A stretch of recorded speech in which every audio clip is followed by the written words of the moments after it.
오늘 우리는 종려주일 예배를 드립니다. 이번 주간은 고난주간입니다. 고난주간은 예수님께서 십자가를 향해서 묵묵히 걸어가신 그 주간, 한 주간, 특별히 목요일 저녁에는 제자들과 함께 마지막 만찬을 잡수시고 제자들의 발을 씻어주시고 그리고 배반을 당하고 금요일 날 성금요일 굿 프라이데이 이날 예수님이 재판도 설렁설렁 하고 십자가의 고난을 당하셨습니다. 부활은 예수님이 사망의 권세를 이기고 승리한 날이지요. 이 부활을 축복하고 축하하는 이유는 우리가 승리했기 때문이고 우리가 구원받기 때문이고 죄로부터 용서받았기 때문입니다. 왜 예수님이 나귀를 타고 어린 나귀를 타고 예루살렘 성에 입성하셨을까요? 사실 예수님이 활동했던 그 유다 땅 팔레스타인 그 지역의 말은 그 일상생활에 볼 수 없는 짐승입니다. 물론 로마에서는 말이 아주 유명한 짐승이죠. 말은 전쟁용으로 사용되기 때문에 유다 땅에서는 나귀가 짐을 싣는 데 사용되었던 그런 문화였습니다. 이 운송수단으로 나귀를 사용했지요. 예수님이 말을 타지 않고 이 나귀, 그것도 어린 나귀 새끼를 타고 예루살렘으로 들어갔다는 것은 군사적인 정복자 왕으로 이 땅에 오신 것이 아님을 각인시켜준 사건이었습니다. 예수님을 향해서 호산나 다윗의 자손이여 찬송하면서 종려나무 가지를 꺾어서 예수님을 환영했던 그 인파들은 예수님을 왕으로 생각했습니다. 이스라엘의 왕, 예루살렘의 통치자가 되어서 이 다윗 시대의 영화를 다시 한번 구현할 것이라고 백성들은 생각했는데 예수님은 전혀 다른 방식으로 왕으로 온 것이 아니라 내가 평화를 주기 위해서 너희들에게 왔다 하는 사실을 보여준 사건이었습니다. 그리고 나귀를 타고, 그것도 어린 나귀, 한 번도 타보지 않은 어린 나귀를 타고 예수님이 들어간 것은 사실 누군가가 나귀를 타면 조롱의 대상이에요. 나귀는 사람을 태우는 짐승이 아니기 때문에 그렇지요. 그러니까 예수님이 조롱받기 위해서 예루살렘에 들어간 것을 보여주시기 위해서 죽음과 형벌을 대신해서 조롱받기 위해서 예루살렘에 들어가신 것을 보여주기 위한 십자가를 향한 예언적 행동이 바로 나귀를 타고 들어가신 사건입니다. 고난의 정점에는 십자가가 있습니다. 그리고 십자가는 죽음입니다. 죽음은 죄의 형벌과 대가를 말합니다. 그러니까 고난주간 주님께서 십자가에 달려 돌아가신 것은, 죽은 것은 우리들의 죄를 용서해 주시기 위해서, 대속해 주시기 위한 하나님의 사랑이었습니다. 그러니까 종려주일의 핵심은 사실 죄에 대한 자각, 회개, 그리고 용서에 관한 하나님의 섭리가 종려주일의 핵심입니다. 그리고 부활절은 구원을 말하고 있습니다. 그래서 오늘 우리는 이 종려주일에 죄에 대한 자각과 회개와 용서에 대해서, 속죄에 대해서 들을 것이고, 그리고 부활절에는 주님께서 이루신 구원에 대해서 설교를 들을 것입니다. 여러분, 오늘 우리는 죄에서 도망치라 하는 제목으로 설교를 듣고 있습니다.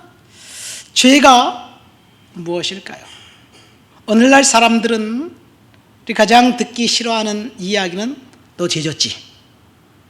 직설적으로 이렇게 이야기하는 거예요.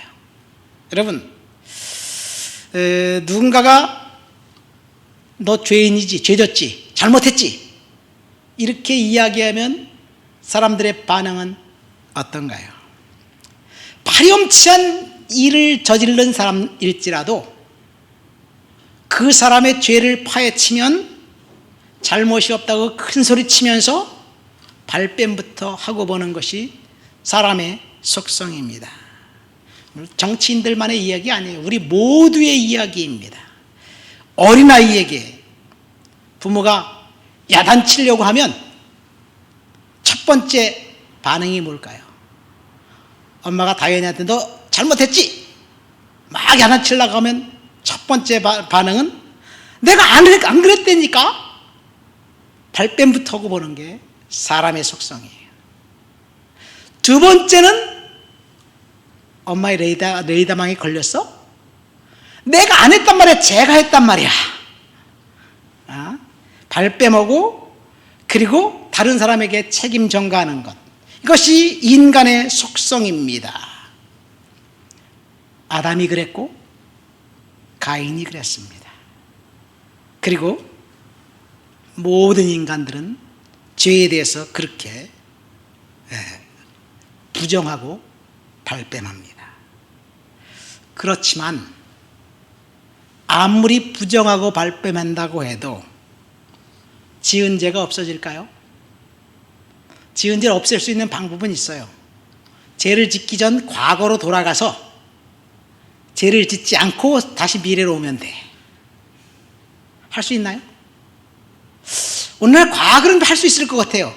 이 시간보다 더 빨리 가는 기계를 만든다면, 타임머신이라 그러잖아요. 과거로 돌아갈 수 있죠. 그래서 인생을 바꿀 수도 있어요. 근데 여기 한 가지 맹점이 있어요. 소프트웨어는 바꿀 수 있어요. 하드웨어는 불가능합니다. 어떻게 늙은 사람이 과거로 돌아갔다고 어린아이로 돌아갈 수 있을까요? 늙은 사람이 어린아이로 들어가는 건 또 뭐 그럴 것도 같아. 늙은 사람이 아빠 정자로 돌아간다? 임파서블. 불가능합니다. 인간은 불가능해요. 죄를 안 졌다고 발뺌하고 부정해도 지은 죄는 없어지지 않습니다. 그러나 하나님은 가능합니다. 하나님이 우리를 창조하셨기 때문에 그렇습니다. 인간이 아무리 자기가 죄인이 아니라고 발뺌하고 부정하고 거부해도 양심에서 올라오는 그 소리는 부정할 수 없어요. 자, 양심은 사실 타락의 선물입니다. 양심이 언제 생겼느냐? 에덴 동산의 첫사람 아담과 이브에게는 사실 양심이 필요 없었습니다. 왜냐하면 하나님과 직접적으로 교제하고 연결되어 있기 때문에 그래요. 그러나 아담과 이브가 하나님이 금하신 금단의 열매를 따먹고 난 다음, 선악과를 따먹고 난 다음 양심이 생겼습니다. 그 실과를 따먹었을 때 하나님이 이렇게 말했지요. 이 사람이 선악을 알게 하는 일에 우리와 중 하나같이 되었으니, 선악을 알게 되었습니다. 선악을 알게 되었지만 사람들은 선악을 다룰 수 있는 하나님의 능력은 없었어요. 그래서 양심은 죄를 짓고 난 다음부터 시작되었습니다. 죄와 죽음이라는 내적인 법에 반응하기 시작했습니다. 하나님과의 관계를 상실하고 난 다음에 생겨난 것이 양심입니다. 양심은 선악을 어떻게 구분해야 하는지 알기 위해서 채택된 것입니다. 그러니까 양심은 우리의 생각과 행동과 감정 속에 있는 선악을 중재하는 심판자 역할을 하는 것이 양심이에요. 여러분, 곤란한 상황이나 어리석은 결정을 내리기 전에 우리 내면에 경고음이 경고음이 울리는 거예요. 내가 무엇을 해야 할지 알면서도 다른 행동을 했다면 다른 선택을 했다면 사람들의 마음에는 양심의 가치라는 것이 생깁니다. 이 양심이 마음을 찌르는 거예요. 예를 들어 봅시다. 거짓말을 하려고 할 때 내면에서 뭐가 들리나요? 거짓말하면 안 되는데? 라는 생각이 우리 내면에서 들려요. 그렇죠. 그래도 거짓말 해야 될까? 말아야 될까? 갈등하다가 거짓말합니다. 왜? 거짓말하면 이득이 되니까. 눈 한번 찔끔 감고 거짓말하면 돈이 생기는데 왜 거짓말을 안 하겠어요? 어쨌든 거짓말 때문에 이득을 얻을 수 있을지는 몰라도 죄책감은 짓누를 수가 없습니다. 처음엔 죄책감이 있어요. 그러나 계속해서 양심을 짓누르고 거짓말을 계속하고 경고음을 무시하면 그 다음에는 양심이 차츰차츰 무뎌져서 결국은 양심이 화인 맞은 상태로 됩니다. 큰 죄를 저지르고 파렴치한 일을 저질러도 사람들에게 막대한 손해를 입혀도 전혀 요동하지 않아요. 뭐 테란과 루난과 그 가상화폐를 만든 사람이 세르비아라는 나라에서 잡혔어요. 왜 세르비아일까? 신문을 보니까 세르비아가 가상화폐 천국이래요. 가상화폐 자동 입출금기가 있고 거기서 가까운 스위스 가서 언제든지 돈을 뺐을 수 있기 때문에 그곳에 가서 법인도 만들고 그랬다고 이야기하더라고요. 여러분, 양심이 달라요. 그런데 오늘날 우리 사회에 양심이 무뎌진 사람을 멘탈이 강한 사람이라고 치켜 세워주는 그런 사회가 되었습니다. 어쩌면 우리가 하나님의 음성 듣기로 원해요. 하나님, 내가 무엇을 해야 될까요? 사실 하나님의 음성 듣는 가장 좋은 방법은, 첫 번째 하나님의 음성을 듣는 방법은 양심의 소리에 귀를 기울이는 거예요. 양심의 소리는 하나님의 음성이에요, 사실은요. 양심의 소리를 계속해서 기울이고 거기에 순종하다 보면 하나님의 음성을 듣게 됩니다. 그러나 이 양심의 소리를 거부하고 계속해서 무시하면 정말 큰일 나게 됩니다. 하나님은 양심을 통해서 경고의 메시지를 저와 여러분들에게 이제 들려줍니다. 이 코난 도일이라는 영국의 작가가 있어요. 셜록 홈즈라는 그 책을 쓴 사람이에요. 그 사람은 굉장히 아주 짓궂은 사람이에요. 아주 명망 있는 유명한 사람이에요. 그가 아주 재미있는 장난을 쳤어요. 영국의 유명한 5명의 유명 인사에게 익명으로 전보를 보냈어요. 뭐라고 전보를 보냈는지 아세요? 모든 것이 발각되었다. 즉시 도망가라. 5명 다 도망갔어요. 다 도망갔어. 그 다음날로 다 도망갔어요. 양심이 아직 살아있다는 증거예요. 양심의 가책을 느끼고 잡힐까봐 다 도망가지요. 이 죄책감이 작동하고 있다는 이야기입니다. 여러분, 양심은 개인의 양심도 있고 사회적 양심도 있어요. 아무리 파렴치한 일을 저질러도 눈 하나 깜빡하지 않는 세상, 멘탈이 강하다고 하는데 사회적인 양심이 마비되어 가고 있다는 증거입니다. 여러분, 멘탈이 아무리 강해도 양심이 화인 맞아도 사람들은 속일 수 있으나 하나님은 결코 속일 수가 없습니다. 죄가 폭로하는 날이 오게 될 거예요. 오늘 본문 로마서 7장 우리들에게 무엇을 이야기하고 있습니까? 죄에서 도망치라고 말씀하고 있습니다. 바울이 뭐라고 고백했는지 한번 볼까요? 15절부터 17절까지 우리 한번 읽어보시겠습니다. 내가 행하는 것을 내가 알지 못하노니 곧 내가 원하는 것은 행하지 아니하고 도리어 미워하는 것을 행함이라. 만일 내가 원하지 아니하는 그것을 행하면 내가 이로써 율법이 선한 것을 시인하노니 이제는 그것을 행하는 자가 내가 아니요 내 속에 거하는 죄니라. 15절 말씀에 보니까 바울이 갈등하고 있습니다. 번민하고 있습니다. 양심과 싸우고 있어요. 무엇 때문에? 내가 원하는 것을 행하지 아니하고 도리어 미워하는 것을 행한다. 지금 바울은 양심의 가책을 느끼고 있습니다. 지금 저와 여러분들에게 바울을 통해서 주시는 말씀, 양심의 소리를 들으라는 이야기예요. 만약 우리가 죄를 지었는데 양심의 그 가책이 우리들 속에서 있다면 아직 희망이 있다는 증거입니다. 그런데 뭐 남들이 다 하는데 나 혼자만 안 한다고 세상이 달라지나? 그렇게 살면 나만 손해지? 이런 생각이 우리에게 듭니다. 그러면서 사회적 양심이 점점 무너져 내려가고 있는 거예요. 사실 사회적 양심은 그 사회의 도덕을 말하고 그 도덕은 그 사회의 문화가 됩니다. 어쩌면 우리나라는 지금 사회적 양심이 황폐되어 가고 있습니다.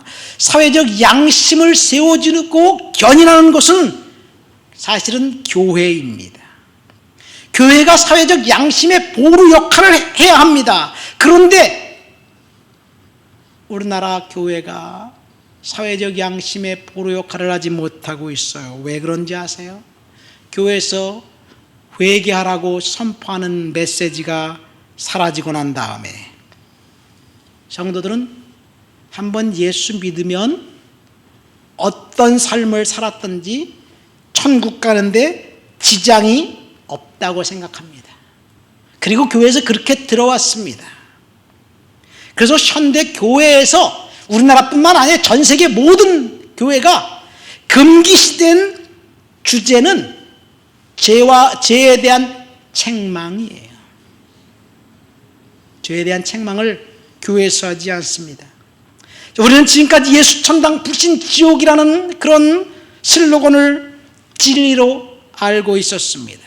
여러분, 예수 천당 불신 지옥 진리 맞습니다. 예수 믿고 구원받는데 예수 믿고 회개한 사람이 구원받는다는 것, 그리고 예수 믿었다고 고백하지만 회개하지 않는 사람, 그 사람은 죄 때문에 지옥 갈 수 없다는 것이 진리입니다. 예수 천당 불신 지옥이 왜 진리냐? 예수님의 보혈의 능력과 십자가 사건 때문에 그렇습니다. 왜 예수님의 십자가 사건과 보혈이 우리에게 중요합니까? 그것이 우리의 죄를 용서해 주시기 위한 하나님의 방법이기 때문에 그래요. 그런데 십자가 앞에 우리 죄를 낱낱이 고백하고 회개한 사람들, 그래서 참혹한 회개가 있는 사람들에게는 예수 천당 불신 지옥이 진리입니다. 만약 예수를 믿지 않았는데 죄를 한 번도 짓지 않은 사람이 있다면 천국 갈까요? 지옥 갈까요? 예수 안 믿었는데 죄를 안 졌어. 전제가 잘못됐어요. 죄를 안 지은 사람은 이 세상에 없습니다. 모든 사람이 다 죄인이에요. 성경은 모든 사람이 죄를 범하였으면 하나님의 영광에 이르지 못하더니 라고 분명하게 로마서 3장 23절에 선포하고 있어요. 그래서 우리는 십자가와 보혈이 필요합니다. 그런데요, 제가 성경을 좀 더 많이 읽고 그리고 묵상하고 그러다 보니까, 많은 책들을 읽다 보니까 세상에 죄를 한 번도 짓지 않은 사람이 있더라고요. 목사님 무슨 말씀하십니까? 죄를 안 지은 사람이 어디 있어요? 있어요. 누굴까요? 태어나기 직전에 죽은 아이. 아직까지 태어나서 죄를 질 시간이 없었던 그 아이. 태어나기 전에 죽었으니까 걔는 사람이 아니라고요? 헷갈리네. 사람인지 아닌지. 그 부모가 죄인이니까 걔는 지옥 가는 거 아닐까요?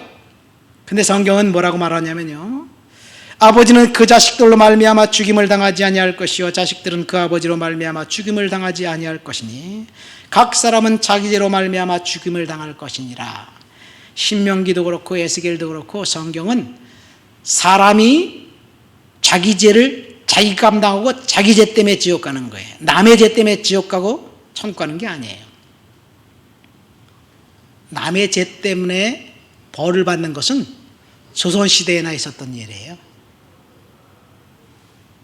성경은 자기 죄 때문에 지옥 간다고 얘기해요. 그러니까 예수천당 불신지옥이 진리인데 예수 믿고 죄의 문제를 해결함 받은 사람만 천국 가는 거예요. 우리는 반드시 죄에서 도망쳐야 구원을 받습니다. 죄에서 도망치려면 우리는 양심의 소리를 들어야 합니다. 그리고 회개해야 합니다. 그러면 소망이 생깁니다. 우리가 회개하면 십자가와 보혈의 은혜로 저와 여러분들의 죄를 용서해 주십니다. 그래서 십자가와 보혈이 필요합니다. 수도사였던 루터는 자신이 영원히 겪는 고통 때문에 죄에 대해서 날마다 번민했습니다. 로마의 라테란 성당의 계단에 유리 조각 파편을 깨뜨려 놓고 무릎을 꿇고 유리 조각을 위를 피를 철철 흘리면서 그 계단을 올라가는 거예요. 그러면서 하나님 앞에 참회하고 또 참회합니다. 그런데 죄책감을 없애버릴 수가 없었어요. 신부님에게 찾아가서 고해성사합니다. 아버지, 내가 당구를 너무 많이 쳤어요. 아버지, 내가 포도를 연속 4잔을 마셨어요. 아버지, 제가 회개할 때 채찍으로 내 등을 내리쳐야 되는데 채찍으로 등을 내리치는 걸 까먹고 그냥 회개했어요. 계속해서 고해성사를 하고 회개해도 마음속에 죄책감이 사라지지 않는 거예요. 어느 날 신부님에게 또다시 찾아가서 이렇게 얘기합니다. 아버지, 음란한 여인이 내 눈앞을 스쳐 지나갔어요. 내 심장이 쿵쿵거렸습니다. 나는 벌써 간음했어요. 너 7분 전에도 오지 않았냐? 아내에 또 죄를 졌어요. 여러분, 죄에 대한 철저한 그 참회가 저와 여러분들에게 있나요? 우리는 뭉뚱그려서 용서받았다, 회개도 하지 않았는데 용서받았다고 계속해서 교회에서 설교를 들으면서 용서받은 것처럼 착각하고 있습니다. 철저히 참회하고 또 참회하고 회개하고 또 회개하다가 루터가 진리를 깨닫습니다. 그것은 믿음으로 말미암은 구원이에요. 우리는 참회하지도 않고 회개하지도 않았는데 믿음으로 말미암아 구원받았다고 생각합니다. 물론 회개했는지 안 했는지, 주님이 용서해 주셨는지 용서해 주지 않았는지는 각 개인이 주님과의 관계 속에서 이제 해결받을 문제예요. 목사가 다른 사람이 너 회개하지 않았기 때문에 지옥 간다, 너 회개했기 때문에 천국 간다 말할 수 없습니다. 그러나 우리들은 우리 자신을 압니다. 중요한 것은 우리가 회개하지 않고 진리를 깨달을 수 없어요. 우리의 삶을 수정하지 않고 천국 갈 수 없습니다. 16절 말씀 보세요. 내가 원하는 것은 원하지 아니하는 것을 행하면 이로써 율법이 선한 것을 시인한다. 무슨 말입니까? 양심의 가책이 그 마음속에서 작동할 때 율법이 작동하고 있다는 것을 이야기합니다.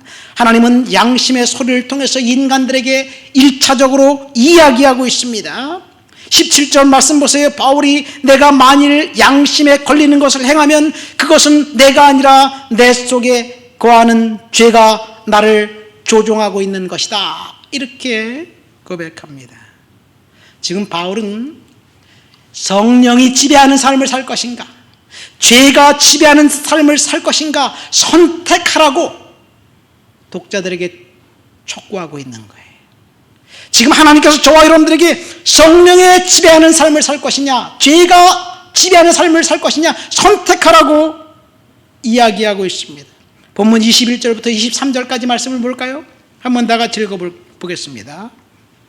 그러므로 내가 한 법을 깨달았노니 곧 선을 행하기 원하는 나에게 악이 함께 있는 것이로다. 내 속사람으로는 하나님의 법을 즐거워하되 내 지체 속에서 한 다른 법이 내 마음의 법과 싸워 내 지체 속에 있는 죄의 법으로 나를 사로잡는 것을 보는도다. 지금 두 가지 법이 마음속에서 싸웁니다. 무슨 법과 무슨 법입니까? 하나님의 법과 죄의 법이에요. 여러분, 우리의 마음속, 여러분의 마음속을 한번 들여다보세요. 내 마음속에는 하나님의 법이 주장하고 있는가? 아니면 죄의 법이 주장하고 있는가?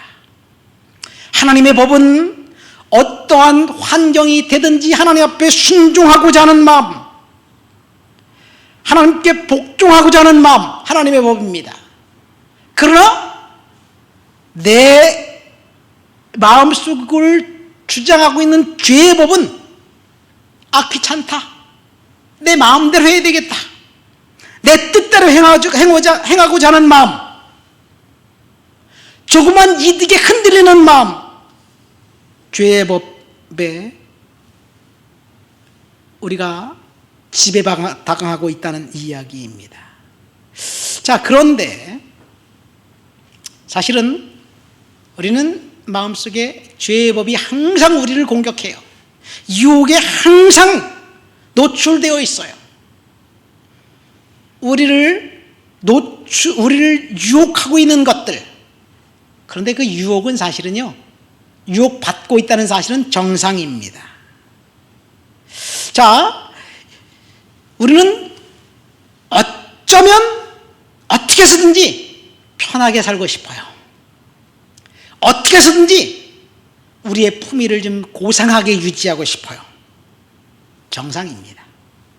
다른 사람들보다 더 편하게 살고 싶어요. 거짓말을 해서라도 더 편하게 살고 싶어요. 돈을 많이 갖고 싶어요. 정상입니다. 유혹이 우리 마음속에 들어오는 것은 정상인데 그 유혹을 자리 잡게 하는 것은 선택입니다. 마가복음 10장에 보면 야고보와 요한, 이 두 사람이 예수님에게 찾아가서 이렇게 얘기합니다. 주님이 영광에 이를 때 우리 형 야고보는 주님의 오른쪽에, 나는 왼쪽에 앉게 해주십시오, 이렇게 요구를 하는 거예요. 이 두 명이 선점을 해버렸어요. 예수님의 제자 12명이 다 예수님을 왜 따라다녔느냐? 예수님이 왕이 될 줄 알았어요. 그럼 인생 피는 거지 뭐. 주군을 잘 만나면 인생 핀다. 그래서 예수님이 왕이 되면 하나는 좌의정, 하나는 우의정에 앉게 해주세요, 이렇게 요구합니다. 근데 예수님께서 그들의 이 요구를 듣고, 야야, 너희들이 진짜 이상한 거 요구하는구나. 난 왕도 될 것도 아니고 아무것도 안 될 거야, 그냥 시끄러, 그렇게 요구를 묵살하지 않았어요. 예수님이 그들의 요구를 인정하셨습니다. 뭐라고 말씀하셨냐면요, 너희가 나의 마시는 잔을 마시며 나의 받는 세를 받으려니와 내 좌우편에 앉은 것은 내게 줄 것이 아니라 누구를 위해서 예비됐는지 하나님이 그가 줄 것이다.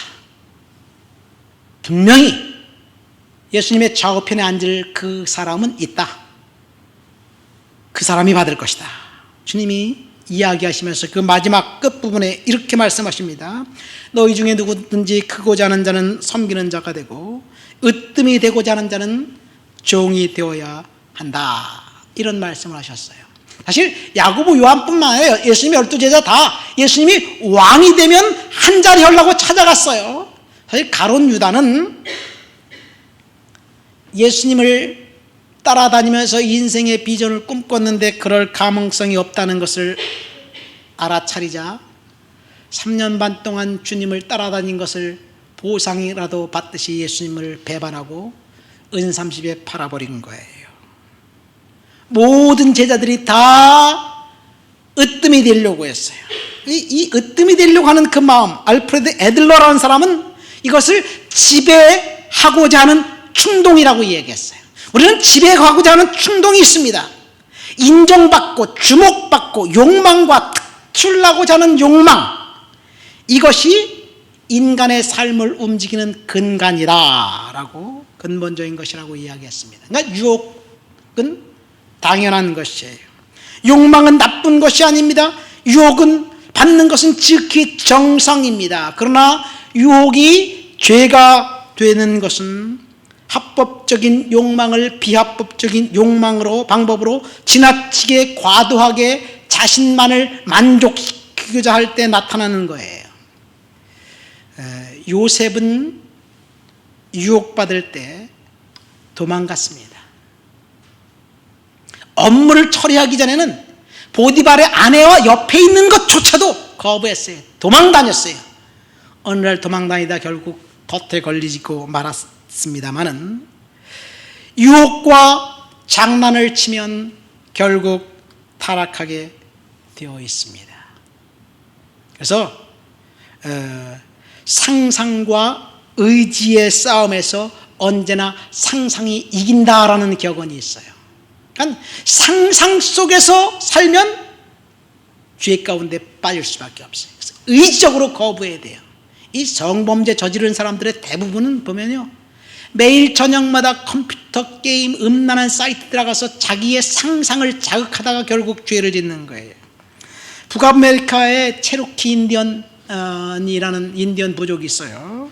이 인디언 부족에게는 지혜로운 할아버지가 손자들을 무릎에 앉혀놓고 이야기해주는 아름다운, 전해내오는 이야기가 있어요.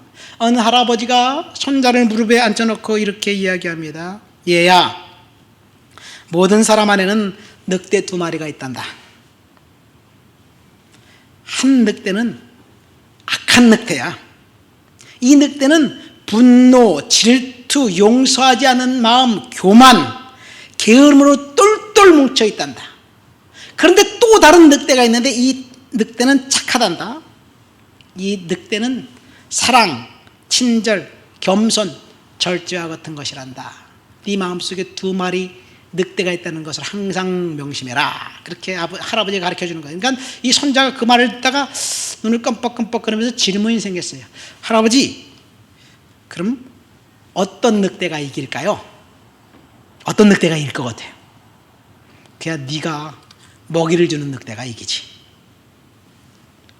여러분, 선택은 우리의 몫입니다. 우리가 무엇을 선택하느냐에 따라서 내일이 결정됩니다. 유혹이 우리 머릿속에 항상 왔다 갔다 할 수 있습니다. 그 유혹 받을지라도 어떤 것을 선택하느냐에 따라서, 무엇에 먹이를 주느냐에 따라서 우리의 인생이 달라집니다. 19절 말씀 보세요. 사도 바울이 뭐라고 고백합니까? 내가 원하는 바 선은 행하지 아니하고 도리어 원하지 않는 바 악을 행하는도다. 원하지 않는 바 악을 행하는 것은 악을 선택했기 때문에 그렇습니다. 우리는 악의 모양은 그 어떤 것이라도 버릴 것을 선택해야 합니다. 그리고 선을 따를 것을 결단해야 합니다. 스펄전 목사님의 책에 보면 아주 재미있는 이야기가 나와요. 스펄전 목사님은 굉장히 오래전 목사님이기 때문에 문화가 좀 달라요. 이 한 여성이 마부를 구하고 있었어요. 자가 운전자를 구하는 게 아니라 마부를 구하고 있었어요. 그래서 마부를 구하는데 3명의 이제 사람이 찾아왔습니다. 첫 번째 신청자에게 그녀가 질문하니까 이 사람이 아주 당당하게 저보다 훌륭한 마부를 찾기 어려우실 것입니다. 제가 이 런던에서 가장 아주 훌륭한 베스트 마부입니다. 그렇게 얘기하는 거예요. 그러니까 이 여성이 질문합니다. 그럼 사고를 내지 않고 위험한 길을 얼마나 가까이 갈 수 있나요? 그렇게 질문하니까 이 사람이 당당하게 저는 한 뼘 정도까지는 갈 수 있습니다. 문제 없습니다. 아주 안전하게 모셔드리겠습니다. 그러니까 그 여성이 당신은 내가 찾는 마부가 아니군요. 그리고 거부를 했어요. 왜 그럴까? 그래서 2번째 마부에게 살짝 귀띔을 해주는 거예요. 그러니까 이 사람이 또 들어가서 마님에게 제가 런던에서 가장 유명한 마부입니다. 그러니까 이 여성이 또 다시 질문합니다. 위험한 길을 얼마나 더 가까이 갈 수 있나요? 그러니까 이 앞사람에게 들었거든요. 나는 머리카락 하나만큼까지 가까이 갈 수 있습니다. 안전하게 제가 모셔드리죠. 그러니까 또 마님이 당신도 내가 찾고 있는 마부가 아닙니다. 그렇게 퇴짜를 냈어요. 마지막 마부가 들어왔습니다. 그분에게 지금 당신은 훌륭한 마부라고 생각하나요? 이 사람은 자기 자신에 대해서 떠벌리지 않는 거예요. 훌륭한 마부라고 생각하시나요? 그러니까 글쎄요, 저는 훌륭한 마부라고 한 번도 생각해 본 적이 없는데요. 그래요. 그래서 또다시 질문합니다. 당신은 위험한 길을 얼마나 가까이 마차를 끌고 데리고 갈 수 있나요? 그랬더니 그 사람이 글쎄요, 저는 신중한 사람이라 위험한 길은 아예 쳐다보지도 않습니다. 저 위험한 길하면 안 갑니다. 그렇기 때문에 내 평생 사고를 한 번도 나지 않았어요. 그러니까 당신이 내가 찾는 마부군요. 그렇게 그 사람이 고용당했대요. 여러분, 유혹과 위험이 우리 앞에 있을 때 얼마나 가까이 가서 그 유혹과 타협하느냐? 넌센스예요. 도망쳐야지만 살 수 있습니다. 성령의 의지에서 순결한 삶을 살지 않으면 우리는 죄악의 유혹에 넘어질 수밖에 없어요. 여러분, 가인에게는 선택권이 있었습니다. 그는 하나님께 예배했습니다. 하나님께 제사를 드렸습니다. 그가 농사한 농작물을 가지고 하나님 앞에 예배 드렸어요. 근데 어찌된 영문인지 하나님은 가인의 제사를 받지 않고 아벨의 제사만 받았습니다. 그 이유를 창세기는 침묵하고 있지만 히브리서 11장에 보면 믿음으로 아벨은 가인보다 더 나은 제사를 하나님께 드렸다라고 이야기합니다. 그러니까 가인과 아벨은 하나님 앞에 예배자로 같이 서 있었는데 그 중심이 달랐어요. 사람들은 모릅니다. 가인이 어떻게 얼마나 하나님 앞에 열정적으로 예배를 드렸는지 아무도 몰라요. 그러나 하나님은 아십니다. 하나님은 가인과 아벨의 중심을 보셨습니다. 가인은 하나님께 예배했습니다. 그리고 죄를 졌습니다. 우리는 겉모습은 경건한 예배자의 모습으로 보일 수 있을 수 있어도 하나님 앞에 예배하고 난 다음에 죄를 지을 수 있다는 사실을 우리는 명심해야 돼요. 사도행전 5장에 보면 아나니아 삽비라는 땅을 팔아서 하나님 앞에 헌금하고 저주를 받았어요. 19절에 뭐라고 바울이 경고하고 있습니까? 내가 원하는 바 선은 행하지 아니하고 도리어 원하지 않는 바 악을 행하는도다. 가인은 선을 선택하지 않았고 악을 선택했습니다. 가인은 악을 선택함으로 사탄에게 공격의 빌미를 준 거예요. 창세기 4장 7장에 보면요, 7절에 보면 이렇게 나와 있어요. 내가 선을 행하면 어찌 낯을 들지 못하겠느냐? 선을 행하지 아니하면 죄가 문에 엎드려 있느니라. 죄가 너를 원하나 너는 죄를 다스려라. 가인은 죄를 다스리지 않고 자신의 뜻대로 마음대로 행동하다가 허시탐탐 죄가 자신을 지배할 기회를 주었습니다. 사탄의 먹이가 되었습니다. 야고보서 4장 6절 7절에 보면 야고보가 이렇게 이야기합니다. 하나님은 교만한 자를 물리치시고 겸손한 자에게 은혜를 주신다. 그런즉 너희는 하나님께 순복할지어다. 마귀를 대적하라. 그리하면 너희를 피하리라. 여기 보면 하나님께 순복할지어다. 그리고 마귀를 대적하라고 되어 있어요. 하나님께 복종하는 것이 먼저고 그 다음에 두 번째 마귀를 대적하는 것이 두 번째입니다. 많은 사람들이 마귀를 대적하기 위해서 기도도 많이 하고 성경 말씀도 많이 읽습니다. 열심히 읽습니다. 말씀과 기도가 마귀를 물리칠 수 있는 유용한 도구인 것은 사실입니다. 그러나 말씀과 기도로 무장한다고 할지라도 하나님 앞에 불순종하고 순종하지 않았기 때문에 마귀의 올무에 걸려든 사람들이 얼마나 많이 있는지 몰라요. 가인도 그랬습니다. 사울왕도 마찬가지예요. 사울왕 불순종으로 자기 자신을 마귀에게 내어주었어요. 사울왕이 하나님의 말씀을 거역했습니다. 무엇이 하나님의 말씀이었어요? 너보다 내 마음에 합한 그 사람의 너 대신 네 뒤에 왕으로 삼겠다. 하나님이 그렇게 말씀하셨는데 사울은 그 말씀을 거부했어요. 아니, 나 말고 다른 사람 왕을 세운다고? 다윗이네? 죽여야지. 여러분, 사울이 하나님의 말씀을 거역하자 그에게 악령이 찾아왔습니다. 악신이 그를 지배했습니다. 사무엘상 28장에 보면요, 악신이 그를 지배하자 이 무당을 불러서 죽은 사무엘까지 불러 올려서 점을 치는 그런 어처구니 없는 일도 벌였습니다. 사울은요, 죽기까지 악령이 떠나지 않았어요. 비파와 수금을 치면서 하나님을 다윗이 찬양할 때 악신이 살짝 떠났다가 다시 들어왔습니다. 왜 그런지 아세요? 사울은 한 번도 회개하지 않았기 때문에 그렇습니다. 여러분, 우리는 선택해야 합니다.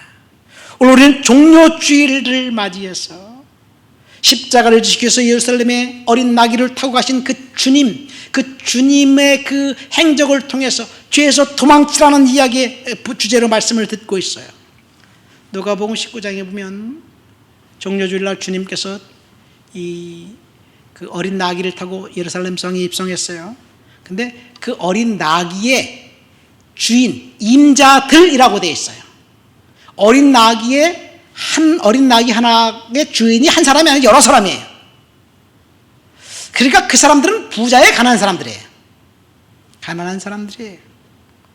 한 마리의 여러 주인이 있다는 것은 그 나귀가 유일한 재산일 수도 있습니다. 근데 낯선 사람이 그 나귀를 풀려고 하니까, 자신의 전부인 재산을 갖고 가려고 하니까 그 주인들이 와서 왜 우리 나귀를 풀어갑니까? 그러니까 우리 주님이 쓰실 거예요. 그럼 갖고 가세요. 여기서 두 가지를 알 수 있어요. 첫 번째, 그들은 주님이 예수님이라는 사실을 알았습니다. 두 번째, 그들은 자신의 유일한 재산을 주님을 위해서 드렸습니다. 주님께서 말씀하실 때 순종하고 복종한 거죠. 여러분, 우리는 복 주시면, 축복받으면 순종하겠다고 이야기합니다. 그러나 성경은 달라요.